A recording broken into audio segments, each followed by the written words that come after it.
Huh? What's this all about? Isn't that Ms. Hinkle's junk press? No, that's the junk press from my trawler. You need to help me fix it. Yeah, but it looks exactly like Ms. Hinkle's junk press from the tutorial in Part 1. So what? Who's going to notice? Those who played Part 1 don't even need a tutorial. Yeah, but I bet they're going to play it through anyway, because they just can't get enough of me. Count me out. I'm definitely not going to suffer through this whole tutorial thing again. I mean, it was stupid enough the first time around. Ah, come on. A little repetition can't hurt. Then how do you explain this blister? That is where I burned myself when I repeatedly put my hand on a hot stove. You never learn, do you? Au contraire, I have a nearly photographic memory. Do you now? So, do you remember how to use the interface in order to talk to someone? Yes, of course. Go ahead. Talk to me. Just point the cursor at me and left-click as soon as the speech balloon icon appears. No prompting! Talk to Bozo. You don't have to say that aloud. Hey, who's talking to you? Hello there.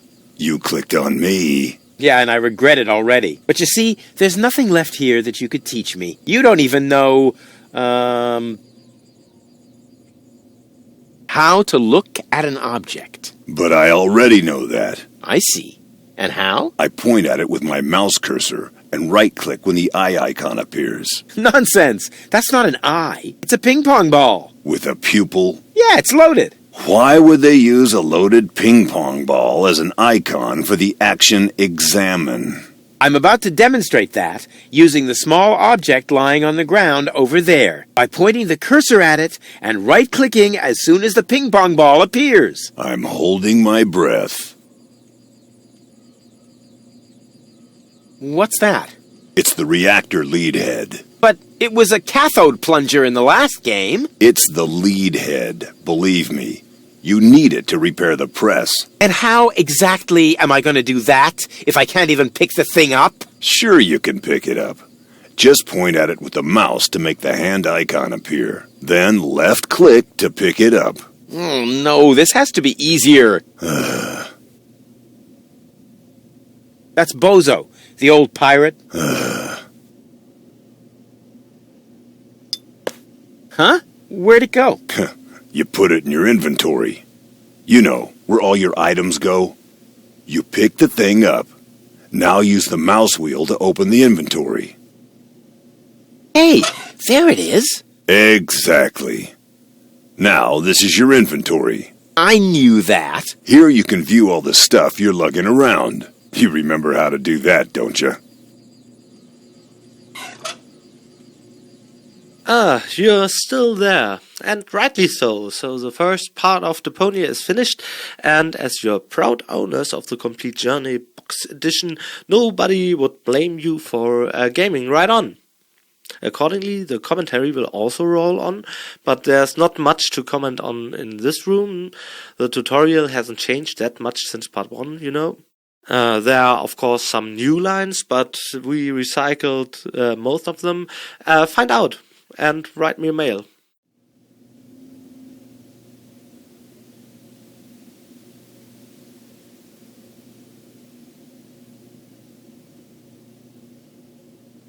And? Any luck combining them? I'm working on it. Click on one of the two items with a hand icon to attach it to your mouse pointer. Then click on the other item to combine them. I was just about to do that.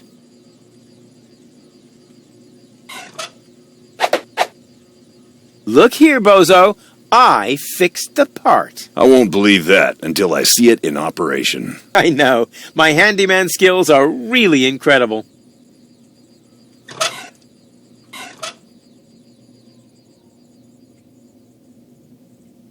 So this is the thing I'm supposed to fix. Right, but you need to be careful.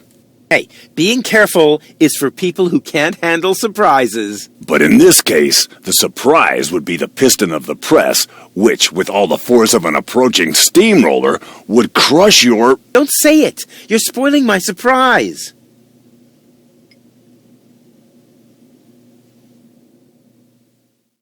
So this is the thing I'm supposed to fix. Right.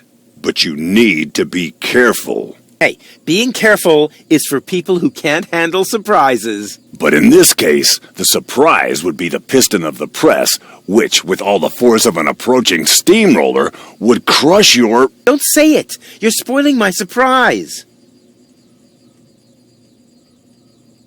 When you're ready, you need to... No prompting! Whatever.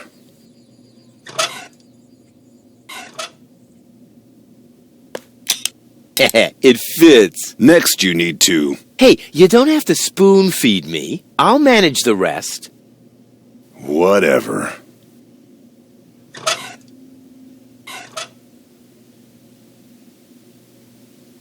When you're ready, you need to... Hold your horses, will ya? It's just a button. I think I can manage without your help. Rufus, don't! You're standing right under the... Don't panic. You don't think I'd fall for the same feeble gag twice. So, what was that again? I pushed this button here, and then... Didn't look all that feeble to me. They came out of nowhere. With their cruisers, plasma weapons, and mechanical beards. Organized. They took our village by force. They left nothing behind but tears and devastation. They were looking for gold and Elysium, the girl that fell from the sky. And only one person was prepared to save her. He woke her up, contacted her fiancé, and took her to the lower Ascension station, only to learn the shocking truth once he got there. Kletus, Gold's fiancé, wasn't acting out of love. He had an agreement with Ulysses, the mysterious leader of the Organon, and Argus, his right hand. They needed the Ascension codes, hidden away in Gold's brain implant, and they wanted to erase her memory. They wanted to make sure no Elysian would ever know that our world is inhabited. For their goal was terrible beyond imagination. They wanted to blow up our world.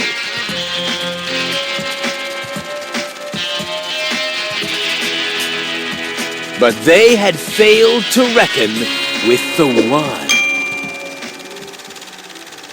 He swapped the cartridges.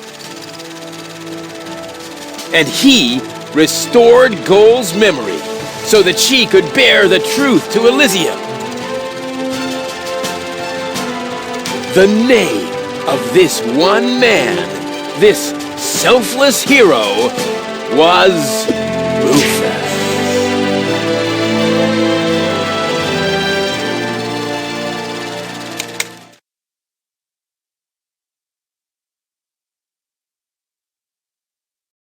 Dun, dun, dun, dun, dun, dun, dun. Ba-ba-bop. That wasn't the whole story, was it? That was the first part. I think it's going to be a trilogy. Sounds a bit unbelievable. Yeah, unbelievably cool. But if it really all happened like that, shouldn't I be on my way to Elysium with Kletus? So what are you doing here? Where is Kletus? Why am I unable to remember any of this? And forgive me for asking, but... why is there a burning saw blade stuck in the side of the ship? Oh, that. Oh, well, I was about to get to that part. So listen up. Da da da da da da da da da da dun dun dun dun.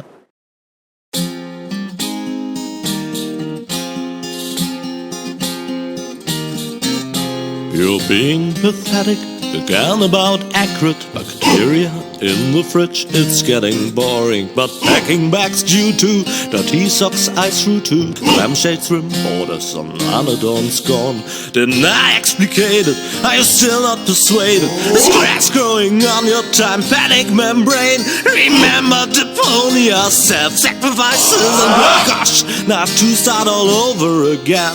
Start all over again.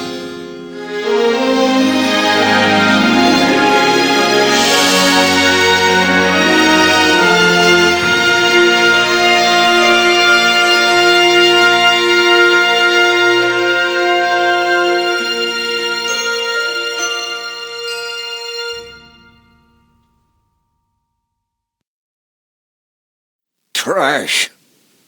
Trash. And more trash. Isn't it adorable? Yeah, sure. Hard to imagine I ever wanted to leave here. Ah, Rufus. This is the lad I was telling you about. What? Him? From what you told me, I had imagined a smart young man, not a filthy bum. There's more to him than meets the eye. When I first met him, Rufus was still a... How shall I put this? Just say it. I was a self-indulgent slob, but I'm steadily improving. That's right. Right now, for example, he is helping Bozo to get the trawler shipshape. So I am. I was going to ask you whether I can borrow your hammer. No problem. You can take it from my toolbox over there. Thanks, Doc. You're the best. I still don't know, really. Something just doesn't seem right about that boy.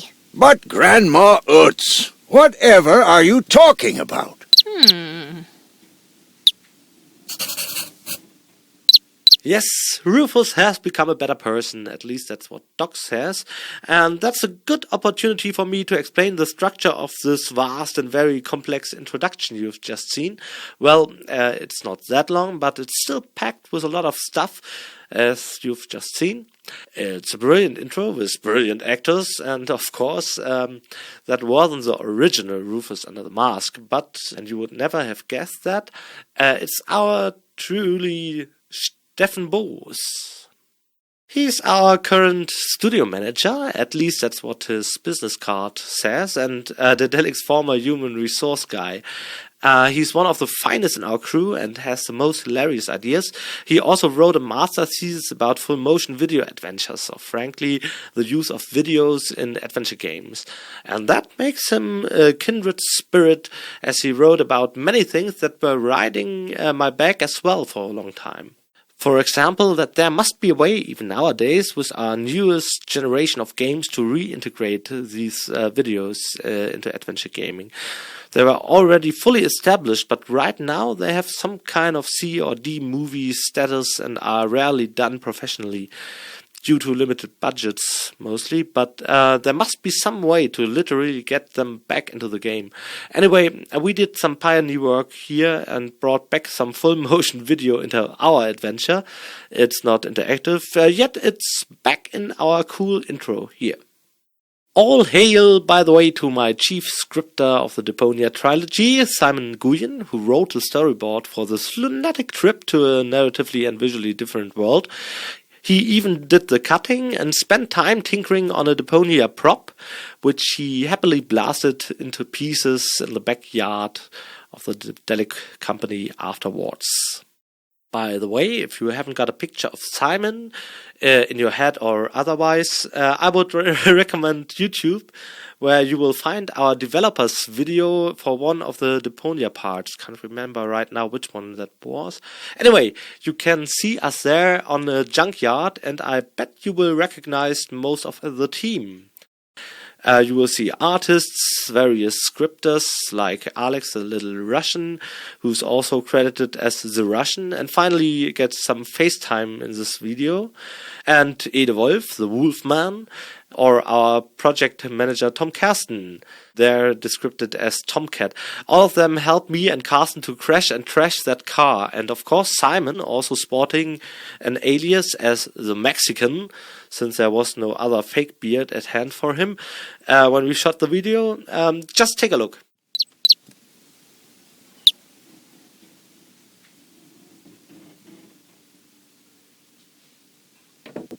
May I interrupt for a moment? Of course. Did you find the hammer? Well, not exactly. It's in my tool chest. You're welcome to take it, as long as you promise not to wreak havoc. Not me. May I interrupt for a moment? Of course. Did you find the hammer? Well, not exactly. It's in my tool chest. You're welcome to take it, as long as you promise not to wreak havoc. Not me.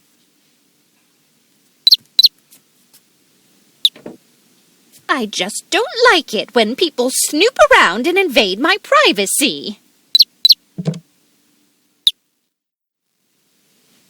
But, Grandma, Rufus isn't a peeping Tom.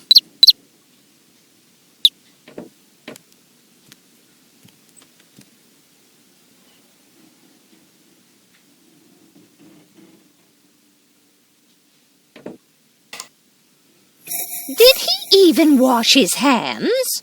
Of course he did. Rufus is very clean. That's good. I have a very limited supply of water.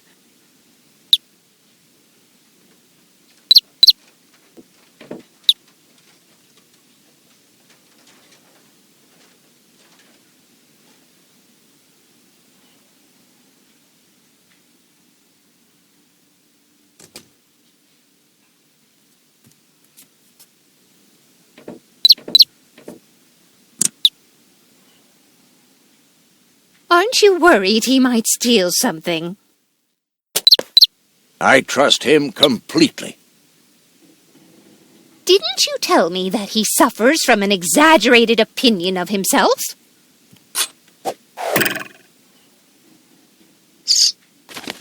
Those days are over. Rufus has learned a lot. He is much more careful than before.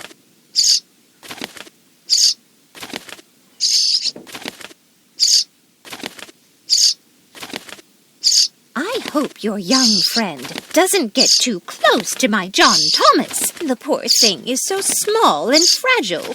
Don't worry. The Rufus I know loves animals. He wouldn't harm the pretty little head of your John Thomas. Rufus seems like a brutal thug to me. Rufus? Brutal? Never.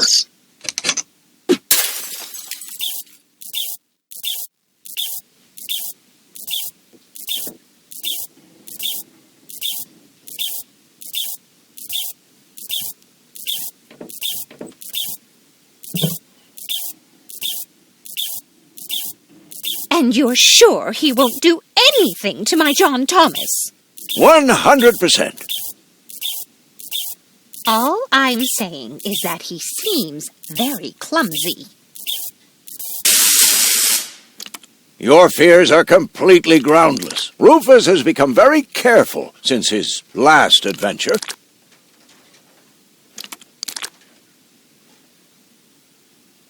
What if he suddenly blows a fuse? Believe me, those days are over.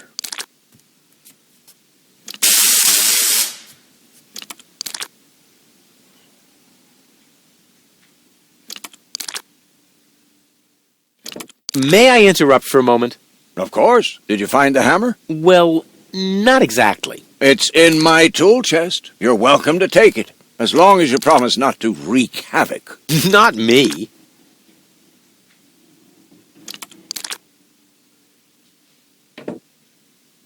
And if he has to use the toilet, then he can do that on the trawler. Of course, Grandma. It's just that I have hardly any water left. He's just getting a hammer.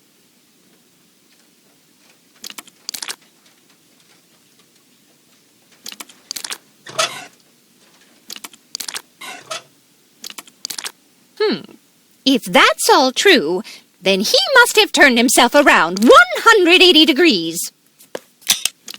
That's how it is. As if someone installed a power inverter in him. And he shouldn't give John Thomas too much to drink under any circumstances.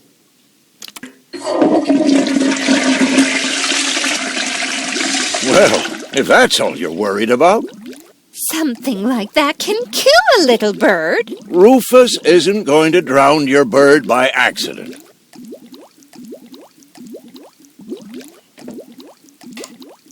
He would ask before he used my water supply, wouldn't he? Absolutely. Good. Good. I have to get by on what I have until the end of the month.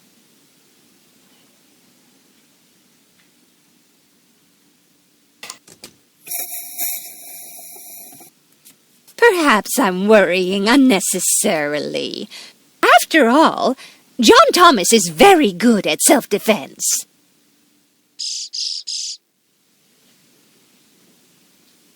Oh, Grandma Utz, as if that would be at all necessary.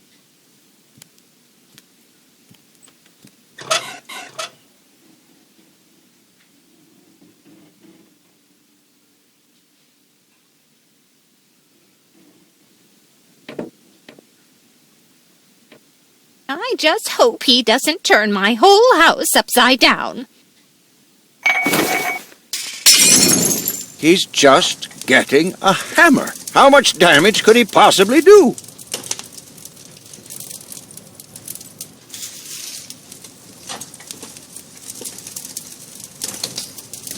Can a person really change so much? It's very simple. Once burned, twice shy. And Rufus has burned his fingers more than once. He has learned. I would bet the house on it.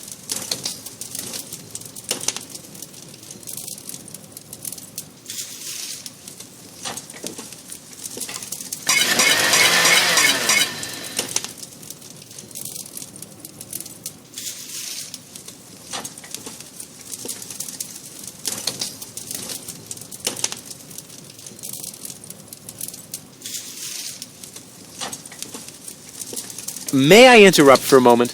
Of course. Did you find the hammer? Well, not exactly. It's in my tool chest. You're welcome to take it, as long as you promise not to wreak havoc.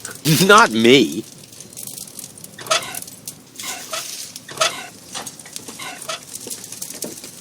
Will you promise me that he won't try to knock me out with a blunt instrument to steal my things?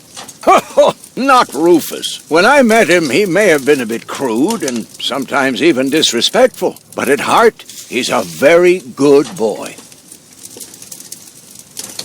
Will you promise me that he won't try to knock me out with a blunt instrument to steal my things? Not Rufus. When I met him, he may have been a bit crude and sometimes even disrespectful. But at heart, he's a very good boy.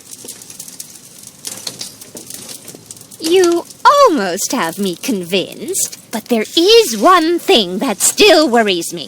He had better not clog my garbage disposal. The blades are so sharp. Things are always getting caught in there. Oh, Grandma, you worry about the silliest things.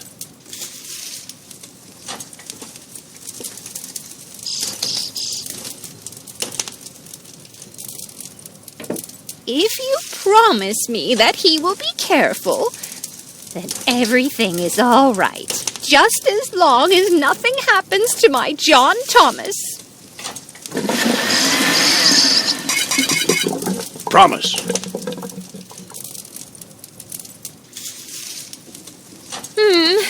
Then I should apologize.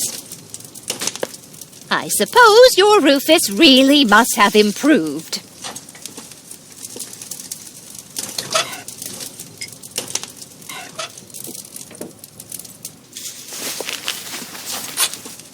Well, what do you know? Here it is. Have you found it at last? Yeah, sure. It certainly took you long enough. I hope you didn't leave a mess. Me? No way. But enough chit-chat. Bozo's waiting. Just relax, Rufus. It's not like anything's on fire. Yeah, exactly. Exactly.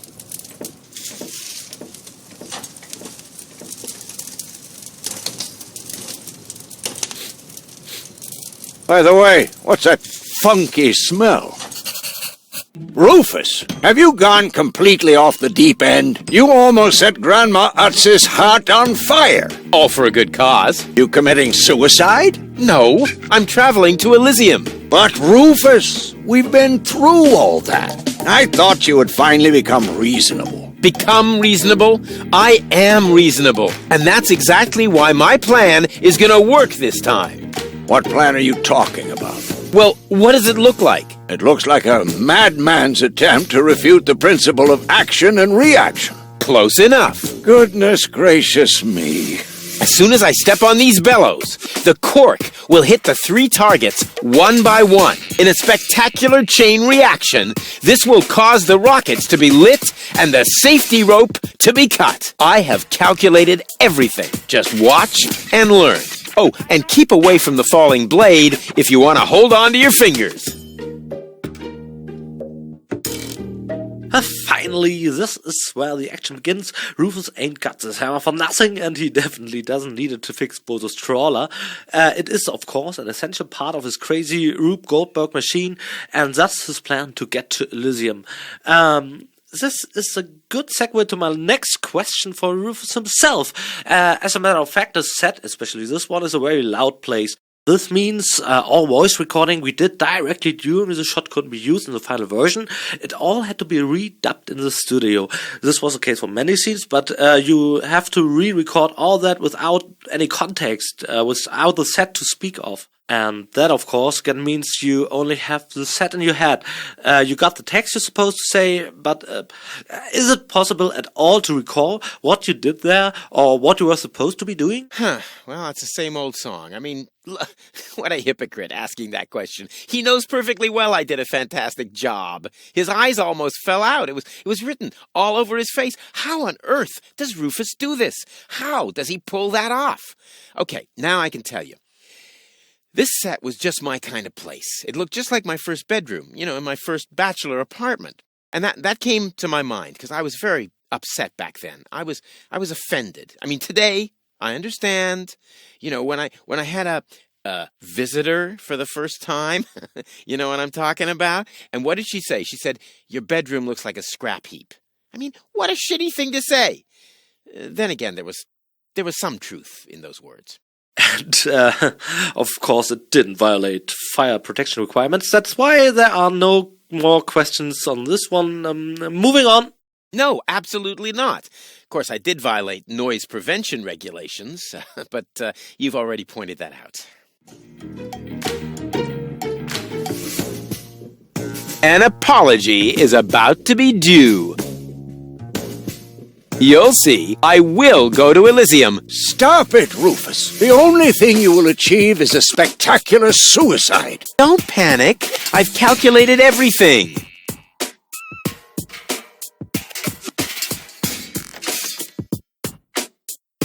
The cork is in place and precisely oriented. Well, approximately precisely.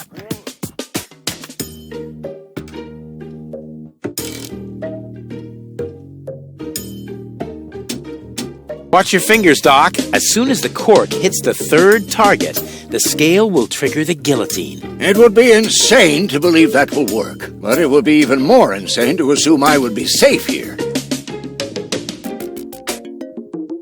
Elysium, here I come.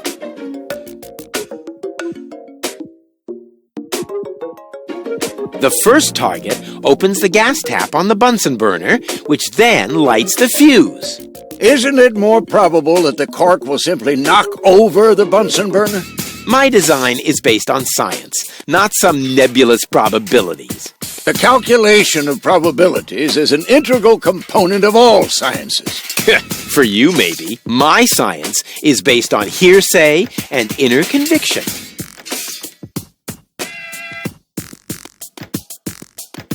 Second, the cork will ricochet off this pan. I seriously doubt that. On what do you base this assumption? Well, I drew a target on it, didn't I? Oh, heavens. Light the fireworks as soon as the saw blade is in the air.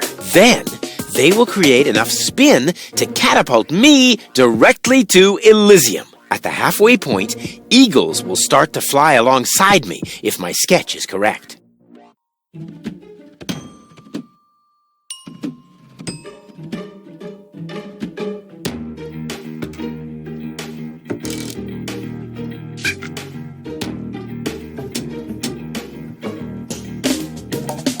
After the cork ricochets off the other two targets, it will hit exactly here. I've calculated everything precisely. How did you calculate that? Well, the way you calculate things. You lie down for a while, and these mathematical formulas come to you in your sleep.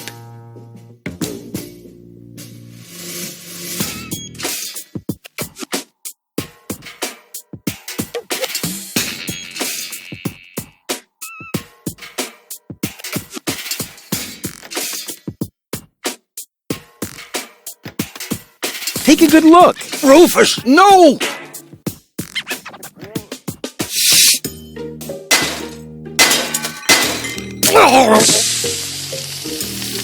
Doc. Uh-oh. Doc, that's not a good place for a nap. The Bunsen burner could boil away the water in the vase any minute. And when the scales pan goes up, it will trigger the guillotine. The fuse is already lit. Doc, are you listening? Wake up! Oh, what a bummer. Save Doc, or go to Elysium. Save Doc, or go to Elysium. Darn it! What do I do? What do I do? What do I do?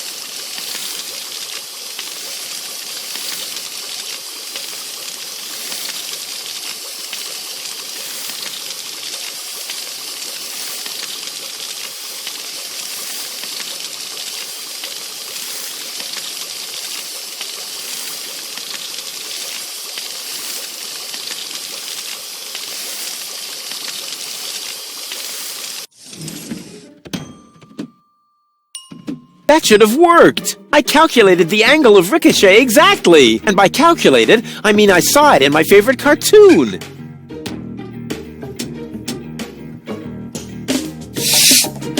The gas from the bottle is being blown toward the flames. Unfortunately, it isn't enough to light the gas. Too bad. That would be a cool party trick.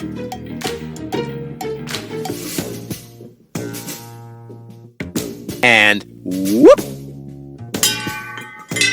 Oof! Perfect body control, as always.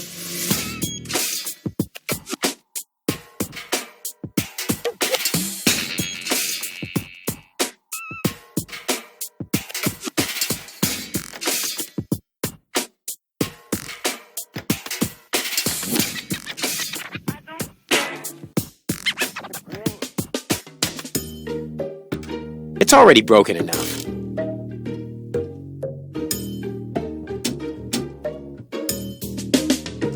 I could hit that with a well-aimed toss, but I just can't remember which side the glass eye is on.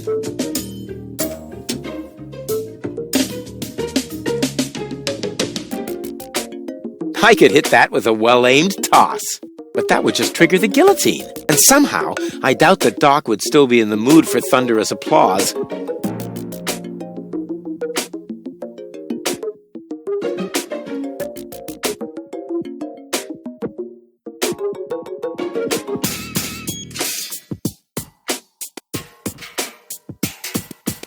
It's already broken enough.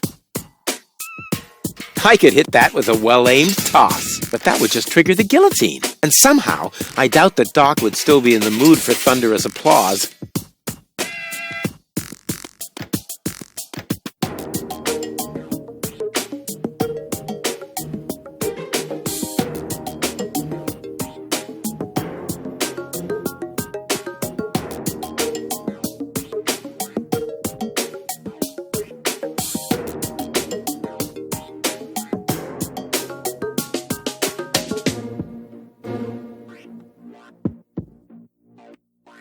I could hit that with a well-aimed toss, but I just can't remember which side the glass eye is on.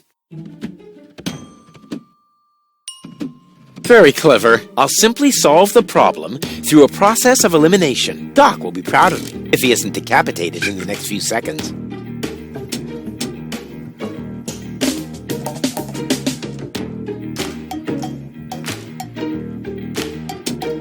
Very clever. I'll simply solve the problem through a process of elimination. Doc will be proud of me if he isn't decapitated in the next few seconds.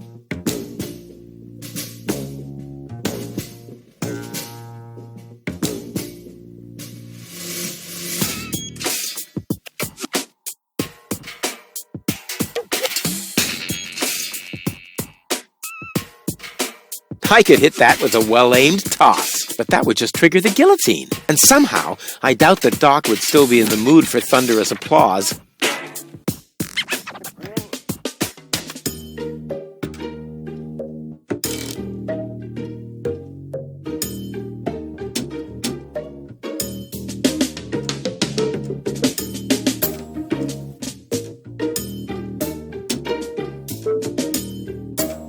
Maybe I can scratch a little black powder out of there. That shouldn't affect the flight characteristics of the saw blade, should it? That tickles. With the right momentum, I could catapult the black powder into the air intake of the bellows. Easy and totally realistic. If the black powder reaches the flames, it could ignite the gas. And then, there's bound to be an interesting chain reaction, whose outcome is very difficult to predict. What am I waiting for?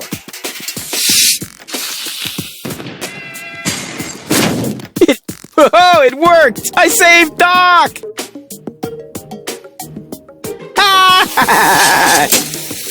Whoa!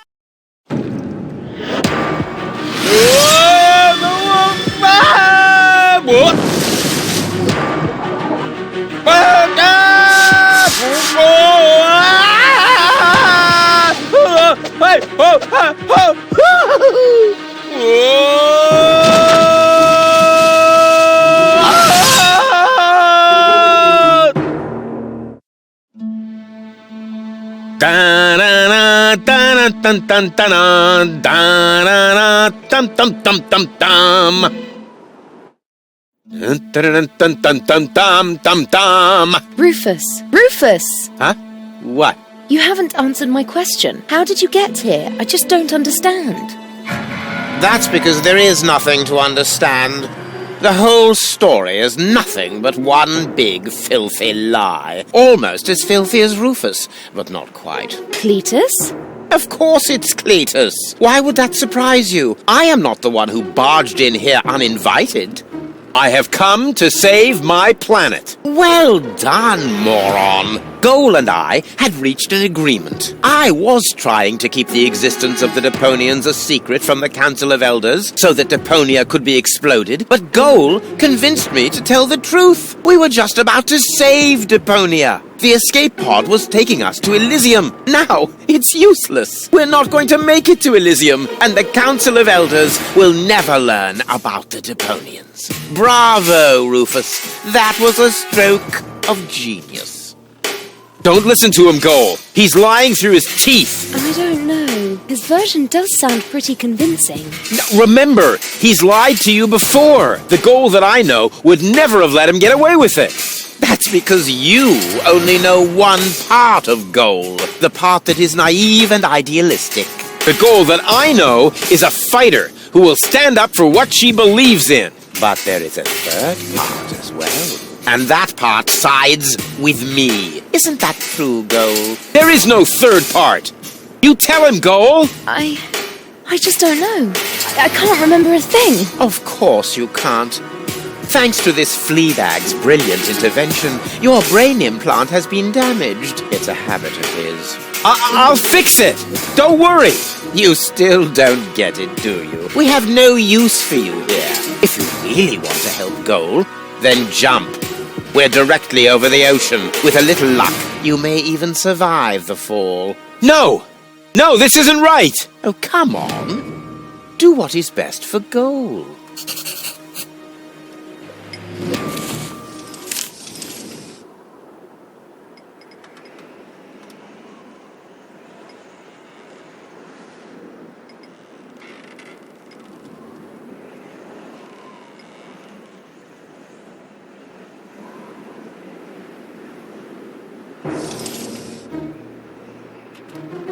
That looks like an ejector seat. Huh, there's still dust on the label.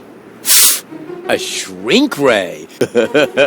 That's even better than an ejector seat. Yes, while the introduction to the first part was really complex and you had to assess solutions, content and characters all by yourself, the second part starts out much more fast-paced. I'll boost tension once more in the third installment, but the ultimate climax in terms of drama versus depth happens here, where the player's hands are bound. Kletus has you at gunpoint, Rufus' back is to the wall, and he's left with no other choice but to press the button. However, I want at least some interaction here, and I'm glad I followed through with that idea. It's just so gloriously silly, but also equally rewarding to show the medium computer game in all of its storytelling beauty. And that happens by showing the tag that actually tells us what happens if we press a button. Unfortunately, there's some dust on it when Rufus tries to make sense of the icon. Looks like an ejection seat, but at the closer glance, well, there's some more dust on it. It gets blown off, the icon, and now looks vastly different. So, for all players who almost did miss that, take a closer look at that icon. What Rufus' mind does to him there is pure gold. It's also quite nice how I manipulate the player's expectations there. They come crashing down after a promising build-up. And all that with only 2 objects. I hope it still works now that I've spoiled it. Probably not. So I just ruined the punchline. Whatever.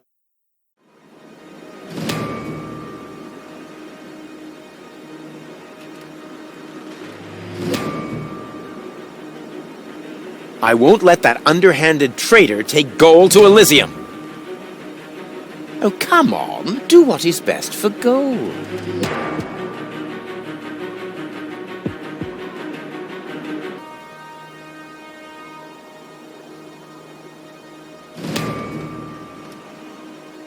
Wait! There's more dust! Awesome! A bear! That's my favorite so far! Huh, must be the ejector seat after all.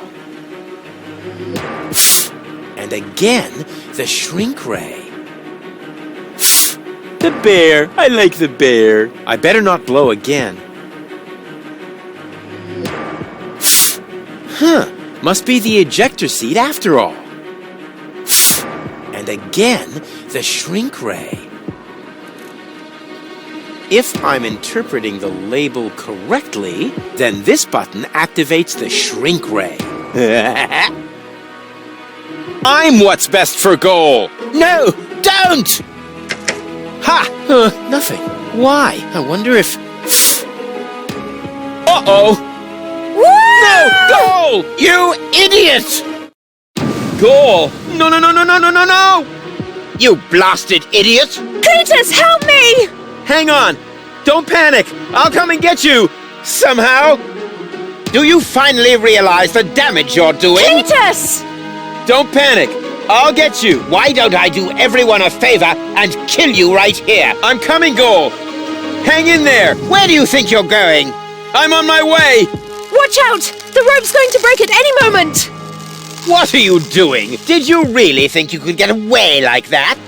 Say bye-bye, Rufus. Kletus, no! Kletus!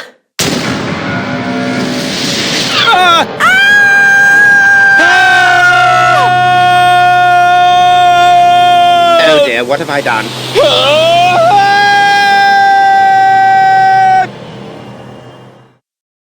I still can't believe he really did that. No need to worry, really. He's just like a wombat. He often falls, but he always lands on all the others. I know. What is that noise? What the? Goal? Don't be silly. If that were goal, the next we could expect... Rufus? Rufus. Ouch.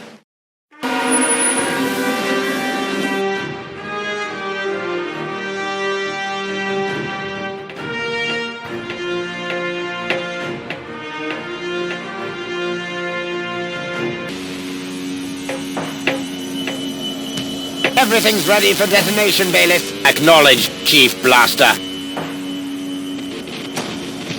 Anything else? Are there no new instructions? We could start the countdown now. I appreciate your eagerness, but this is not a training maneuver. This is about destroying the zone around the Rust Red Sea before we blow up the entire planet. I see, Bailiff. Stop interrupting me. I know very well what is at stake here. Do you think I wasn't aware of all the implications? It is true. Inspector Kletus has not yet reached Elysium. We can only guess what kept him. But as long as there is still hope that he will complete his task, we need not worry. Until then, I don't want to hear about any countdowns. Do you understand? Yes, I do, Bailiff. Kletus is going to succeed. He will convince the Council of Elders that there is no sentient life on Deponia. And, if he should fail, then we shall see to it that the planet is indeed uninhabited. Dismissed. I have too many worries of my own to deal with your moral misgivings. So get out! Out, I say! Yes, sir. Where the devil is Kletus?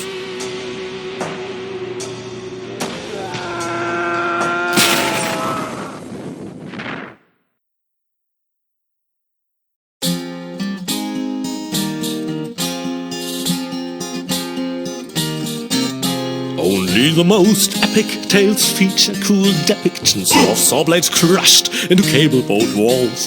The attempt, though a blunt stunt, affected goals and planned, which surely can't be blamed on Rufus at all. Reckoning up the sum, the best was yet to come, for the end of part one seemed a little too coarse, and to a man we'll send him to attend a second chance for a decent happy ending, a grand fling with dancing and booze and so forth. Huzzah with booze and so forth.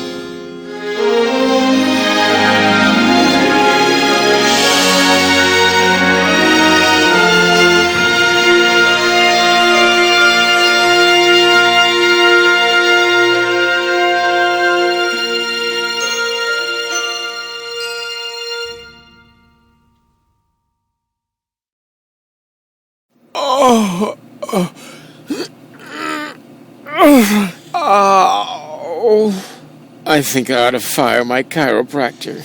Doc? Huh. We seem to have docked. But where is everybody? Huh. A note from Bozo, that old pirate.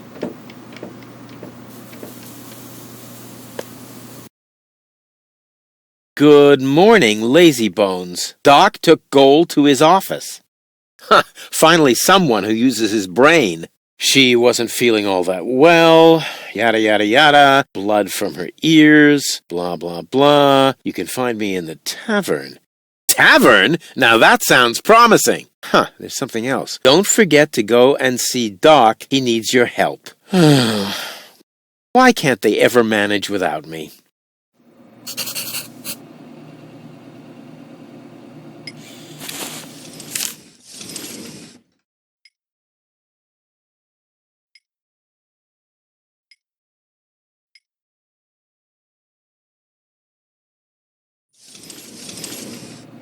Now, this room seems familiar, doesn't it? We know it from the first part. It's the bridge of Bozo's trawler. We just docked at the floating black market, so what else is there I didn't already tell you about this room? Maybe... yes, there's something. I scripted the intro cutscene myself here. That was great fun. One of the last steps we take is actually staging our scenes. Speaking in terms of order, the whole game is first scripted with dummies and placeholders. At that point, we haven't created all the visuals. Then we add the backgrounds, and after that we animate the characters corresponding to the backgrounds. So basically, we let them do all their special actions they have to perform with in certain scenes. That's a crapload of work if you have to do it all by frame instead of just telling the character to do this or that, like you can simply do it in 3D games. Yeah, it's probably not that simple, but in 2D, very few things are recyclable if they are tailored towards certain backgrounds. And thus we end up with a huge pile of special animations we can't use again. There are multi-purpose animations though, things we can use again, that are directly linked to the characters, facial expressions, or things like the morning stretch routine. That one is, for example, from an idle animation. We can reuse that if the character is supposed to yawn and stretch, or when taking a look around in the sense of, oh, where have the others gone? We also have a solid pool of close-up animations by now. That's a good thing about a game you had to split in 3 parts. We pile up a lot of those standard animations and can actually animate without losing precious time or money we don't have to begin with. The related technique is something I grew really fond of. We have this close-up scene, for example, where Rufus reads that letter. This scene is a patchwork from other Rufus close-ups. I still take it on visually, cut them and fiddle in different facial expressions that were never meant for Rufus, yet still serve as backup animation pool. I enjoy this sort of tinkering.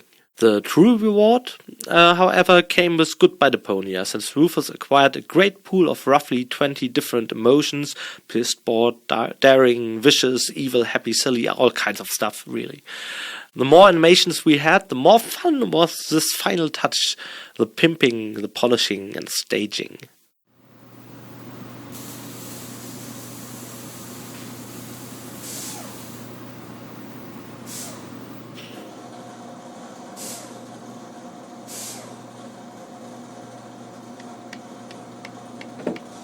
I would love to claim that I don't rummage around in trash, but who am I kidding? After all, this is Deponia.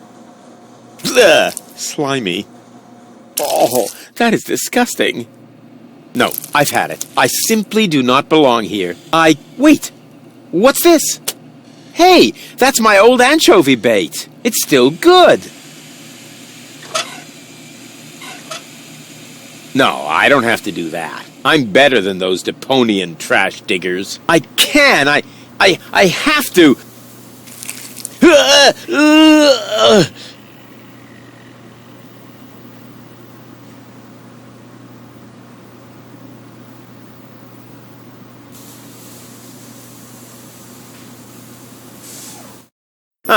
The floating black market is in the middle of the rust-red sea, far from the cruiser routes of the Orgonon. That's good.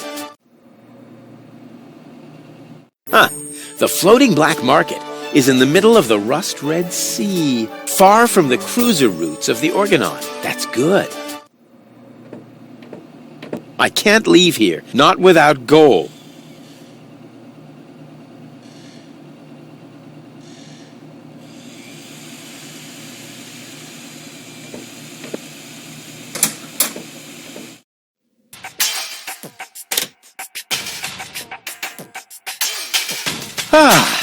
Nothing beats a fresh breeze from the sea. The smell of freedom and adventure. And tar and toxic chemicals. And Tony's mother? Shh! You're scaring the fish. Rotten fish. Close enough. But this native presents a welcome opportunity to make use of my cosmopolitan tactfulness and my linguistic skills. Me, Rufus, where I find lab belong to Doc. Are you talking to me, ape man? We put maps up for people like you. You mean heroes passing through? I mean people we prefer not to talk to. Hey, just so you know it, I have an excellent sense of direction. I don't need your stinking maps. So what you looking at it for? I'm not looking. I'm just shooting it a contemptuous glance. Doc's office is in the industrial park. But where's the tavern? Well, who cares? I guess I'll go see Doc first then.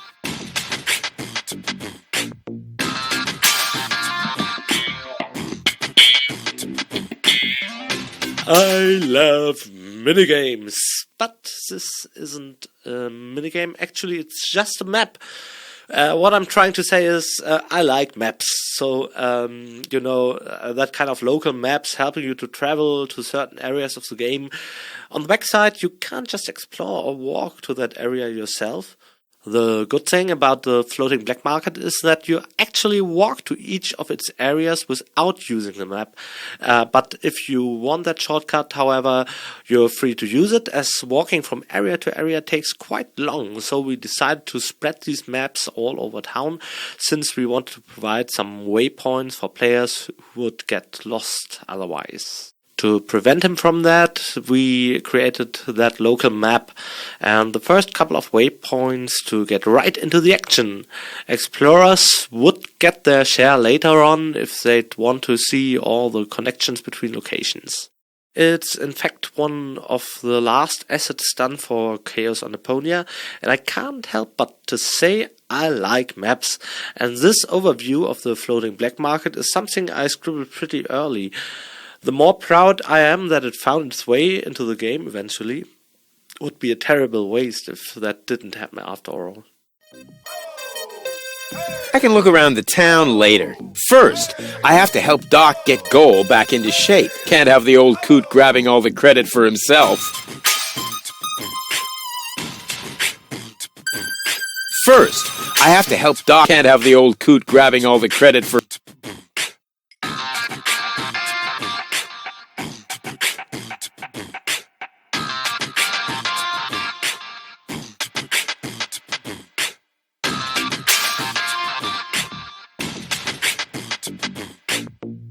Oh, the things you have to do to design a game. In this case, it's installing pipes. The pipe labyrinth over there will play an important role in the game's course. We had to redesign it a few times, but more on that later on. There's, you might have guessed it, yet another small corresponding minigame, and I like minigames. Above anything else, we installed pipes all over the level. Originally, it was supposed to be one of the most vicious puzzles, at least among those in Chapter 4. That's because it's a puzzle complex where you have to not only combine items, but also had to relate them to each other. Among other things, the differently colored pipes were part of that, and we had to lay them all through the level. Jeez, this puzzle was literally all over the place until we figured out a satisfying mechanic. That was another great collaboration with Bade, our head of game design, who kept bugging me, "That's complicated pokey. People just won't get it." But eventually we polished it and got differently colored pipes as a result. Down there it's actually brassy and not so different to the pipes you see there after all. Maybe I should have talked about this in another screen.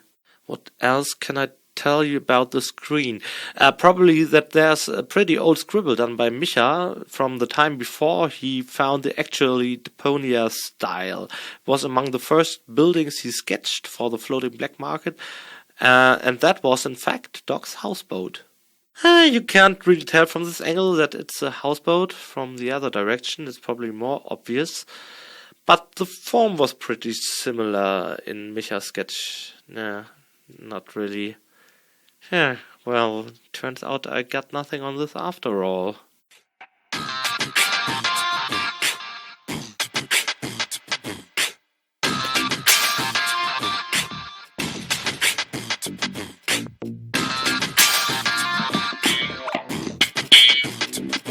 According to the delivery note, the crate contains a replacement airbag for the canal gondola.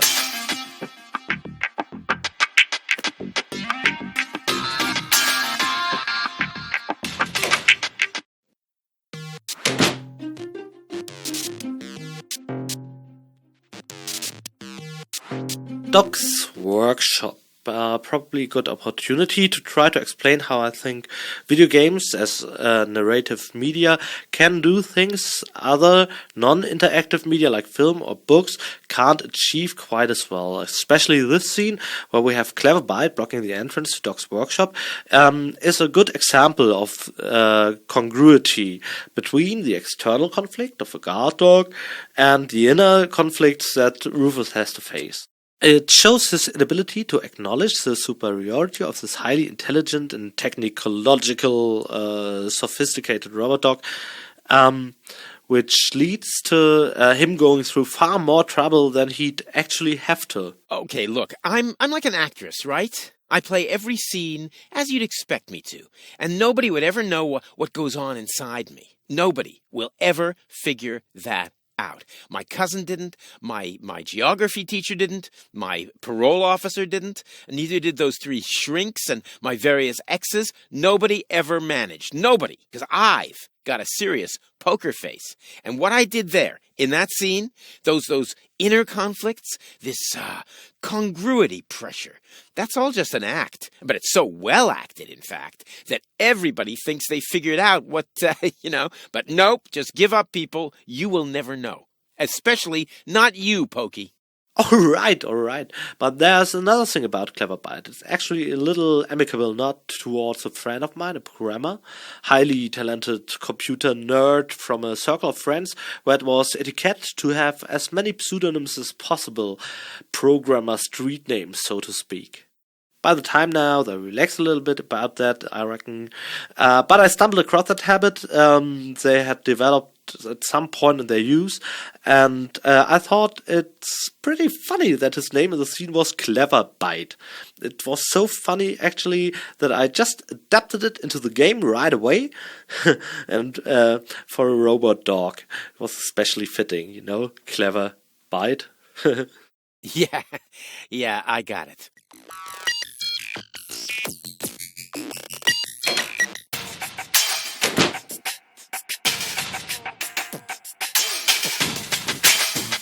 So much wonderful potential for a festive, all-consuming fire.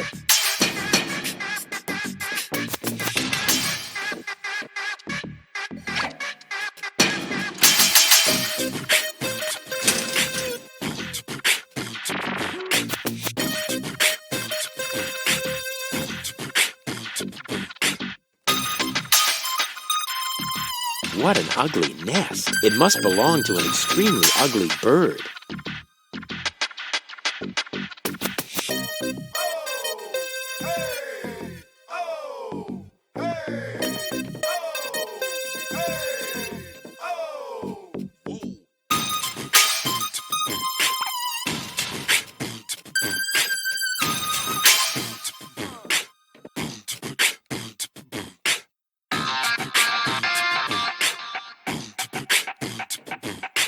Caution is required. The colorful ones like to bite back. Oh man, that was a lousy Easter. I never touch stuff that some stranger has already had in their rear end.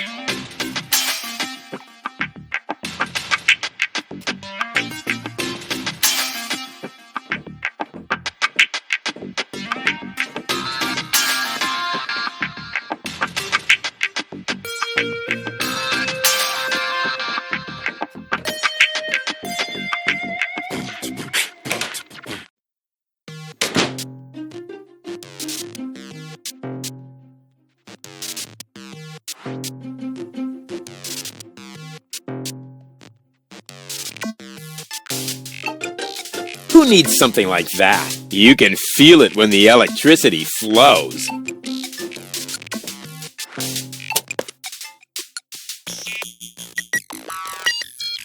Even more potential for even more dramatic turns.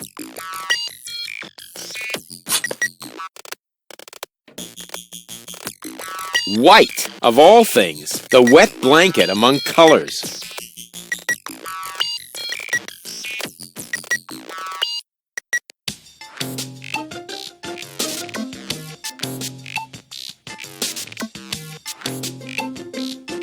There's a guard dog. Here's a stick. This task under-challenges my combination skills. I'll just trash the stupid mutt.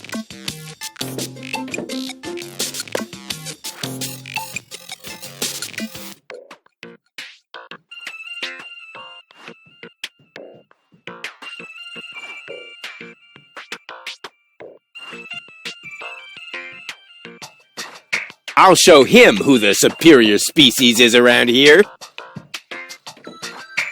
What a cute little doggy you are. I beg your pardon? My name is Cleverbyte. I'm an autonomous, cybernetically highly developed service unit, programmed to perform complex security tasks. Cleaver Bite. Oh, such an amusing name for a robo-dog.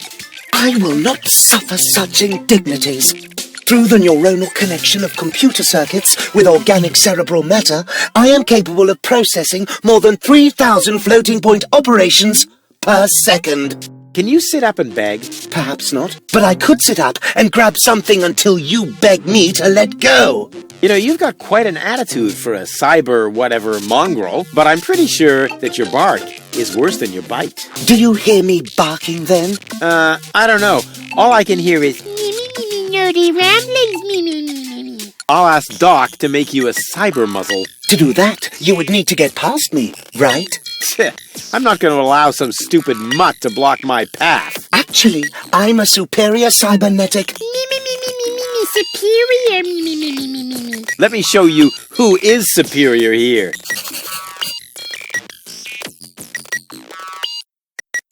Let me through. I have to see Doc. Oh, but I can't do that. If I let you through, my designation as a watchdog would be completely compromised. And if you don't, you'll be completely compressed. I think you're forgetting who's the superior species here. Then why don't you simply show me?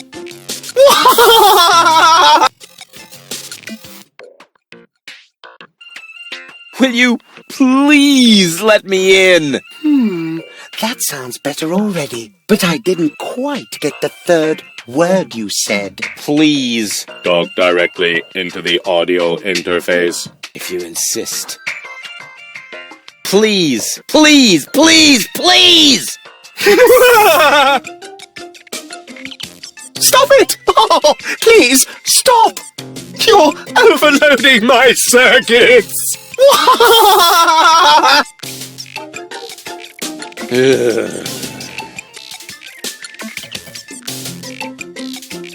Down! I am not sure I have comprehended your intention. That's because you're only a silly dog. It might help if you could talk in complete sentences. Down, boy! Bravo! With a little more effort, you might indeed be capable of forming an entire sentence. Ha! Piece of cake.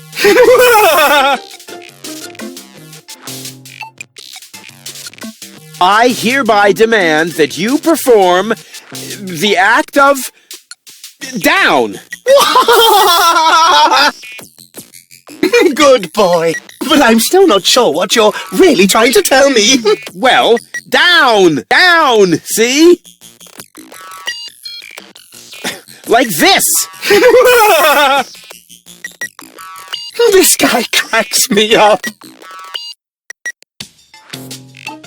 Who's a good robot dog? I need to think about that one. Your mother, perhaps? What? Oh, you rotten!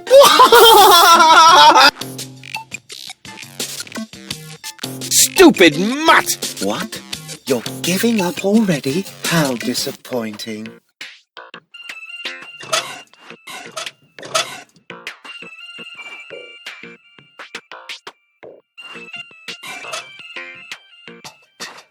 Hey, look what I've got!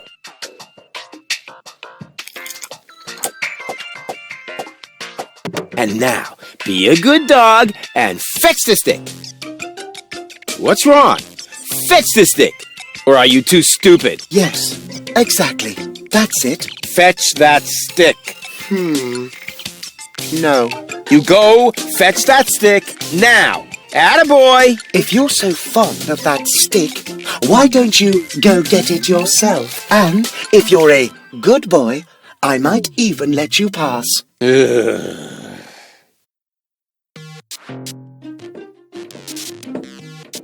Go on! I just threw a stick, and you are a dog. So, what do dogs do in a case like this? I wait for you to make an even bigger fool of yourself? No, wrong! You fetch the stick. Or are you too stupid? Wait. I'll show you how it's done.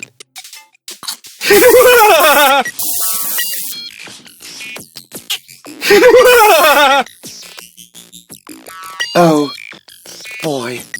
You didn't really just do that, did you? I can't take it anymore.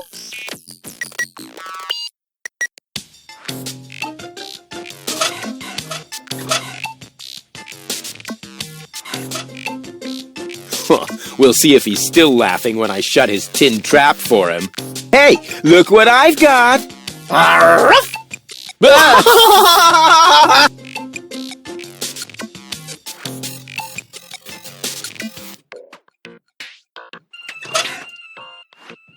Nah, that makes no sense. If the crank were electric, why crank? That would make a great skewer. Unfortunately, the tin mutt would be difficult to digest. We'll see if he's still laughing when I shut his tin trap for him. Hey, look what I've got! Arf! Ah!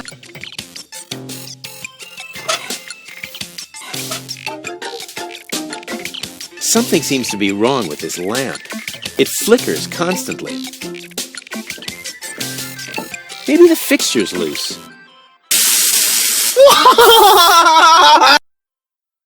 Da capo! Da capo!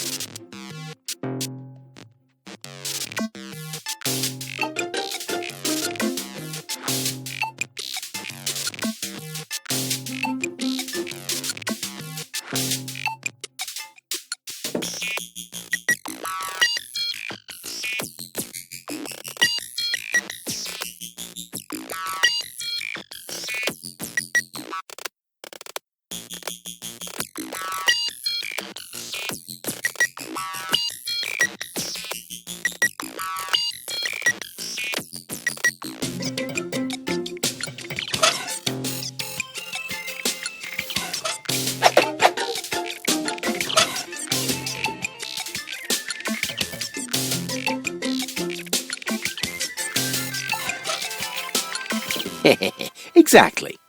That barking trash can may think he can shock me, but I'll show him what a shock... what the shock... Oh, whatever. Some ingenious pun with shock. Shock. Because of the electric shock and so on. Oh, come on, Rufus.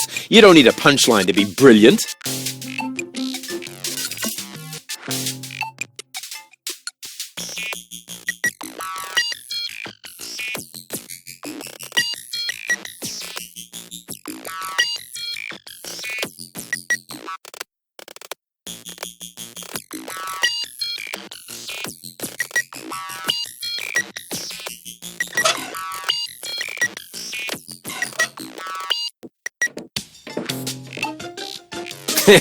Now he's in for a nasty shock.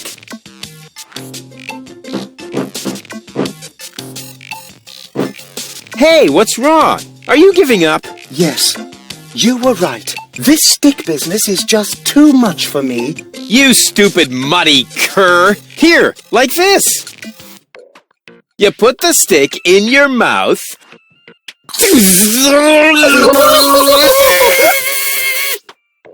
Oh boy, I can't take it anymore! Oh boy, oh boy, oh boy! Oh boy, oh boy, oh boy, oh boy, oh boy, oh boy, oh boy, oh boy, oh boy, oh boy, oh boy, oh boy, oh boy!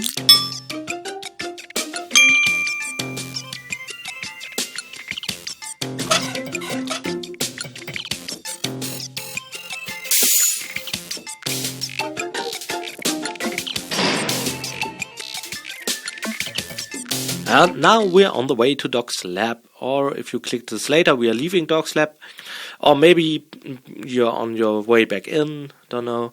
This is more of a gangway screen, a little space in between with a very parallel construction.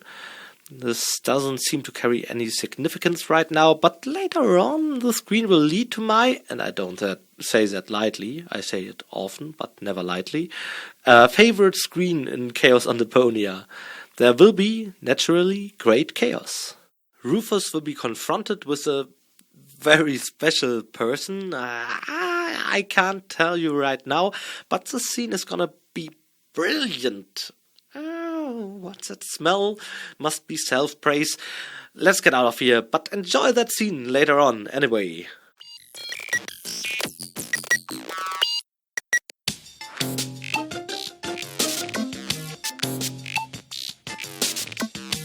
That is a techno flux inductor thingamy. I can spot one right off. That is a techno flux inductor thingamy. I can spot one right off.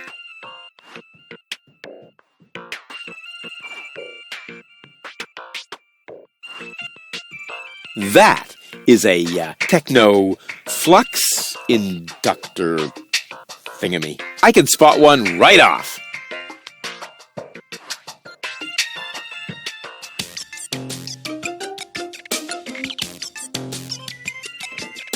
Does it have juice? What is going on out there?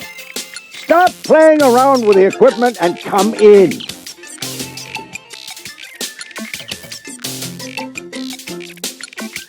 It's time for another brilliant maneuver, plus or minus 10 minutes.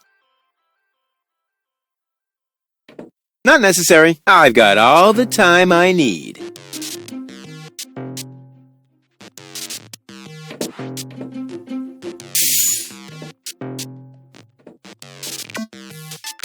Hey, Doc. Rufus!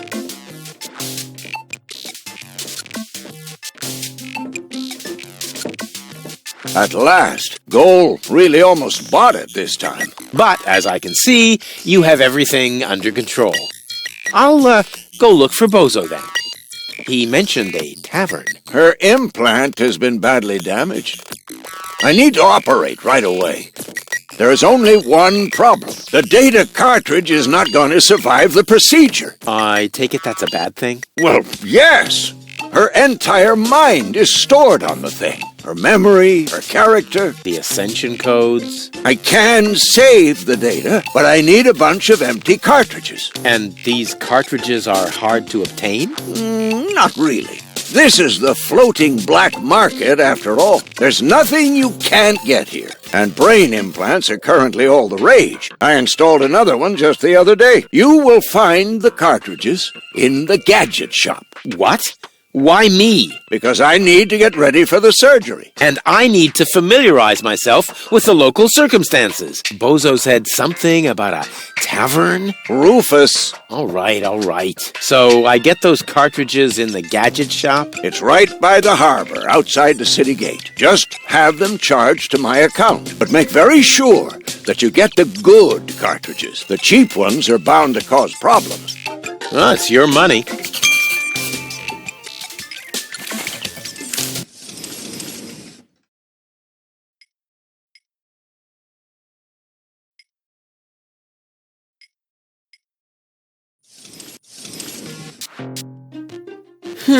I wonder if he can do it. Not without my help, that much is certain. So I get those cartridges in the gadget shop? It's right by the harbor, outside the city gate. Just have them charged to my account. But make very sure that you get the good cartridges.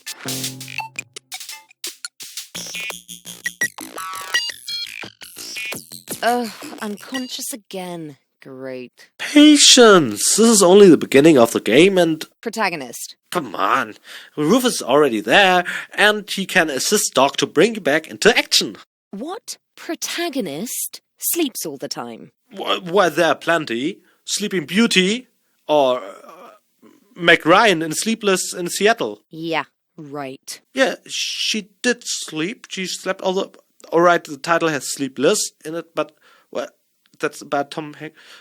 At least I fell asleep while watching. Somebody's sleeping. And so are you. It's only a temporary condition. Moving on.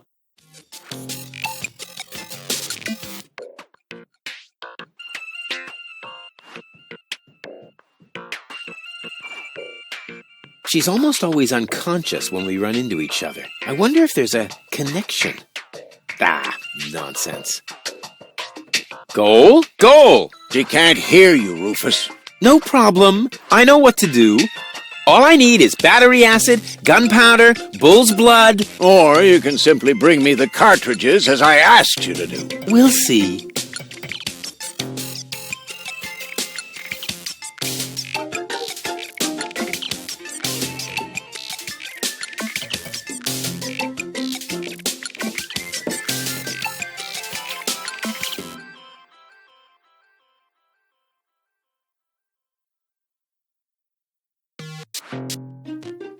A tinkerer's best friend. The carelessness of fellow tinkerers who leave their tools lying around.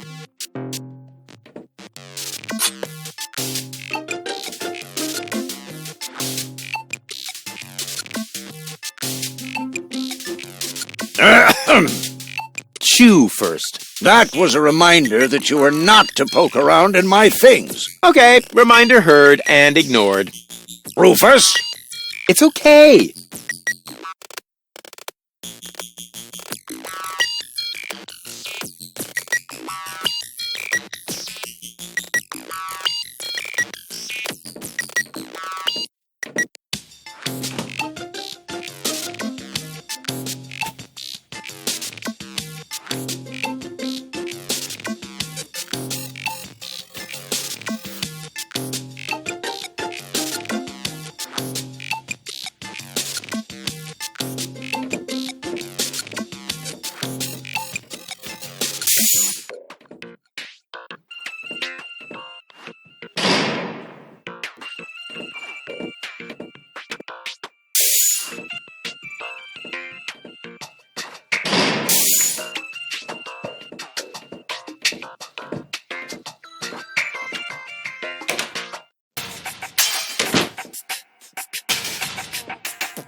Hey, you.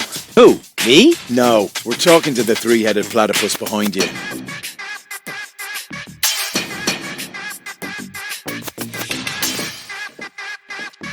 We've been watching you. We know what you're planning. Oh yeah? Seems like you know more than I do. News spreads fast in the floating black market. You've got something very valuable there. It mustn't fall into the wrong hands. And your hands would be the right ones? Let's just say we're friends. We're the good guys. We fight against oppression by the Organon. Death to the Organon.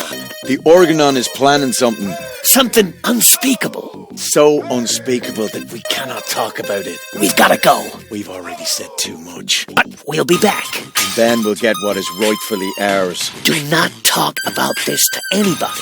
Keep your back to the wall. And do not forget who your true friends are. Death to the Organon. Death to the Organon. What was that all about?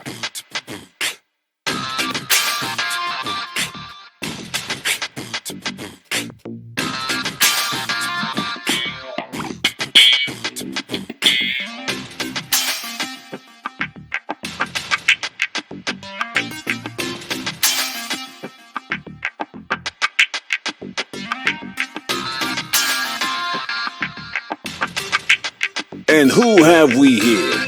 Well, if it isn't the newcomer that everyone's talking about.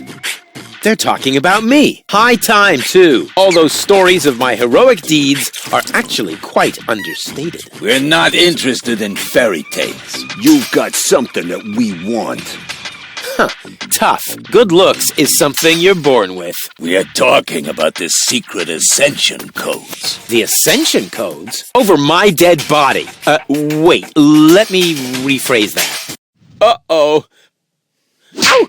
Ow! Oh! Ouch! Ow! Ow! Oh! Ouch! Oh! Oh! Ow! Oof! Ow! Oh! He hasn't got the money. I guess he isn't as stupid as he looks. So what do we do now? We'd better report this to Donna.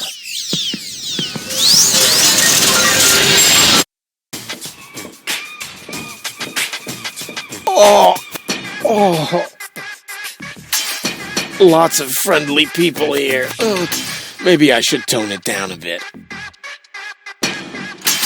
We didn't leave that many widescreen rooms in Deponia, as most scenes transport what we want to say just fine in standard format. But for a change, we have a screen that scrolls when Rufus moves to the left or right far enough. Another great moment for our superb parallax scrolling, even if it's not much and only in the foreground to create some depths. Pity, really. But then again, it's probably better game-wise if you can reach all the objects in the screen with one click. But I guess it's only adequate for this beautiful location to apply the reinvented wonder of widescreens, saying, Nope, this is where we scroll and enjoy the nice panorama, and accordingly we will bear the cross of clicking 2 times to reach the gadget shop store. We can take it, so take it. Enjoy the silence, enjoy the moment. Pokey.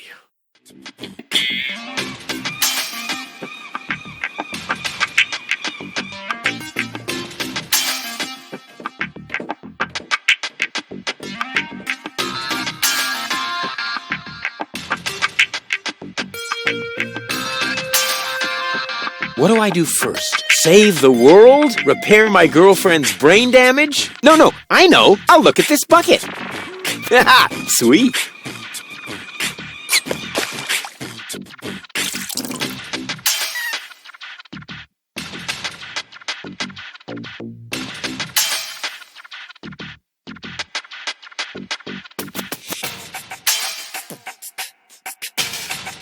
A boring guy with an even more boring hobby. Yoo-hoo! Scram! You're scaring the fish! But... Shoot! That's really small bait. Nothing like my epic whale bait made from phosphorescent anchovies. I don't want that.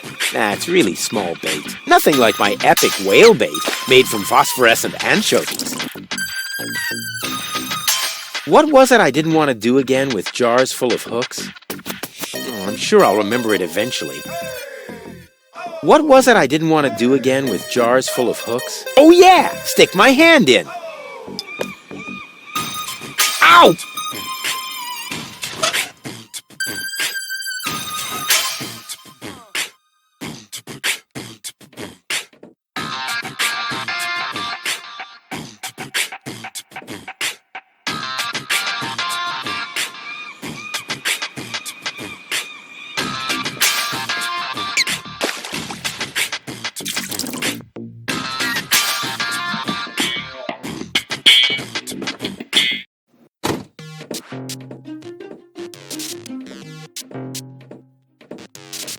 Welcome to Gilligan's Gadget Garden. You are being served by Shopomat 2000. How may I help you?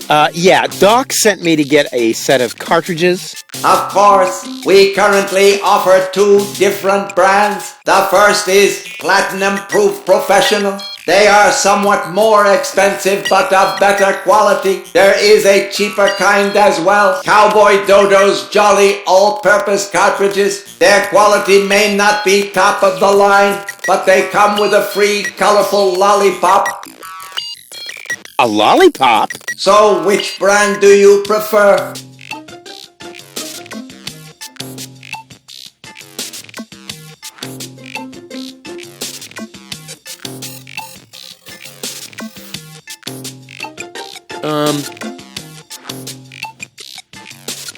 And those are really the good cartridges? Of course. Remember, Goal's mind is at stake here. All right. Here goes nothing.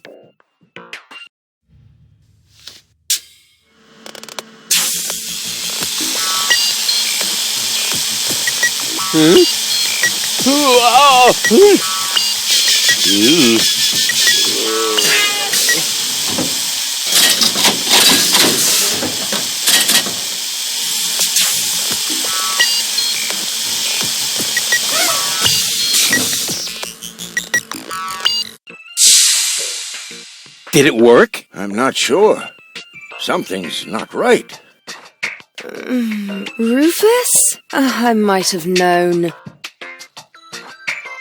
Why does the same question pop up in my mind every time I set eyes on you? Who's that good-looking guy in the snappy overcoat? Where am I? Because the aura of my magnetism is befuddling your sense of orientation. Seriously, where did you drag me off to this time? And what is that awful smell? This is the floating black market. You're safe here. Safe. Rufus, I was on my way to Elysium. Well, yes, you were, but with the wrong guy. Cletus wanted to help me. And you trust that lying slime bag? Yes, who I am more likely to trust. My fiancé or his cheap imitation? Hey, what's up with you? What's up? I wake up only to find myself in some stinking torture chamber. That's what's up with me. I'm already itching all over just because I'm forced to breathe this foul, polluted air. I'm about to be sick. I need to get out of here.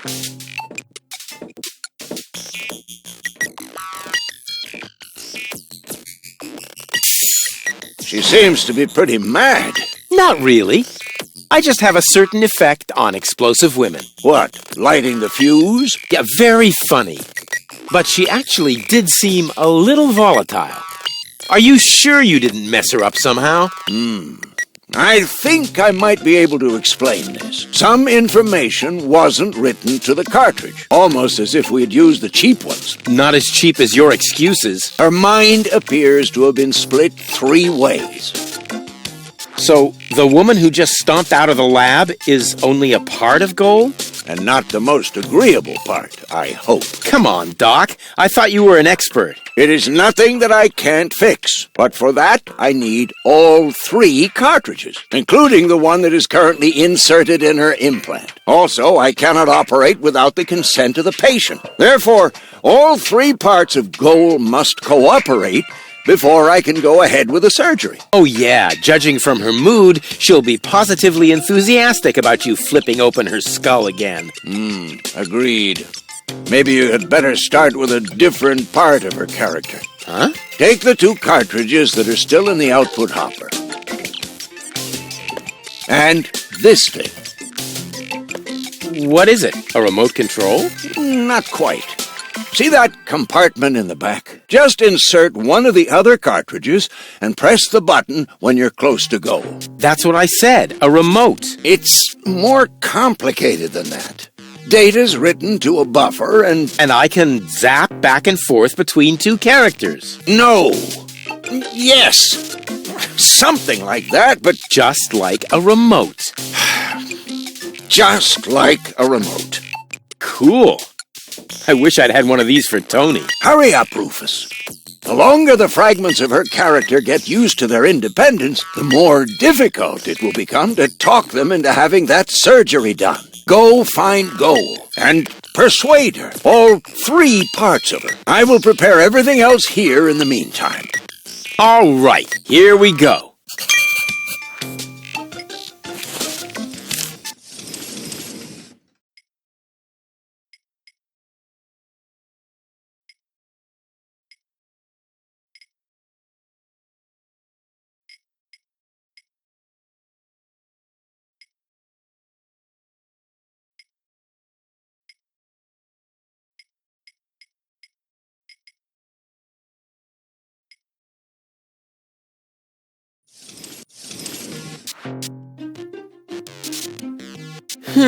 I wonder if he can do it.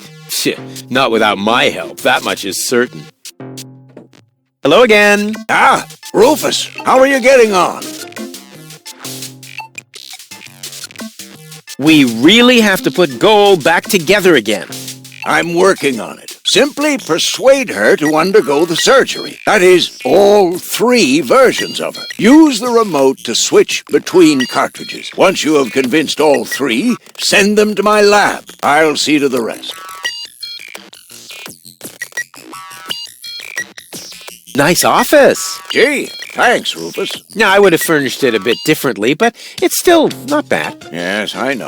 The shielding of the generator resonates rather awkwardly with the induction field of the magnetic solenoid coil in the main capacitor. But what would you do if you had oscillation frequencies of 6 gigahertz and more with a constant 30 Teslas? Oh, yeah, let me see. I would move the generator a little more to the left. But with this kind of field intensity, wouldn't that be too dangerous? I would hate to accidentally create a neutron star in my office. Yeah, well... You know what we're talking about, don't you? Of course I know, and I still say more to the left. If you think so, have you noticed anything else?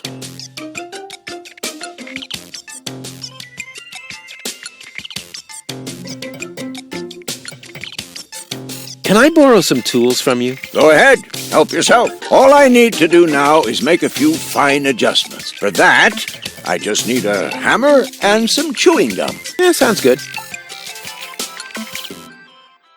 What's that funny apparatus in the lock next door?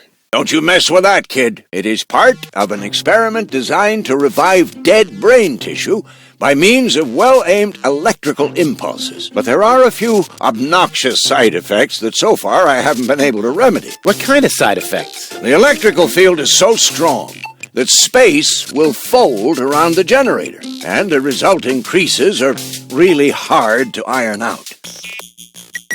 What's the freezer for? That's where I keep the spare brains for my operations. And my lunchbox, of course. But right now, it's empty. Plenty of ice, no brains, and nothing to eat? Sounds like a fashion show to me.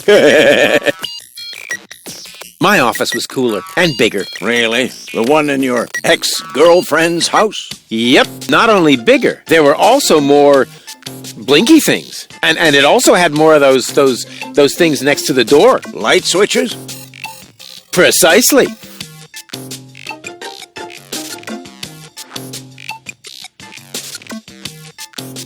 What went wrong? Looks like Gilligan actually palmed off the wrong cartridges on you. Oh, what a scoundrel! Gold's mind is now distributed over 3 cartridges. Each cartridge contains different aspects of her character. Well, it's no big deal. If you know one side of her, you know them all. Not really.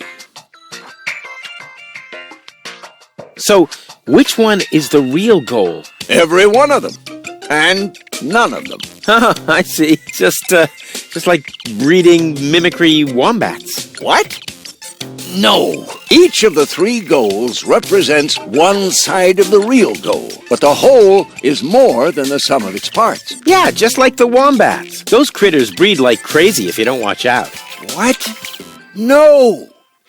Never mind. Let's just say we need all 3 goals to cooperate. I cannot put them back together without their consent. Hey, you don't have to tell me. I almost lost a finger once that way. These horrid little beasts.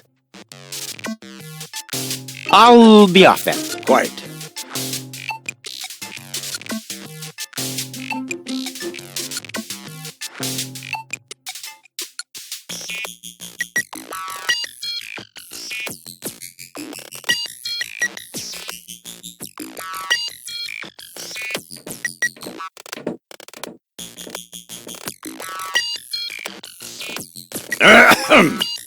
It's okay.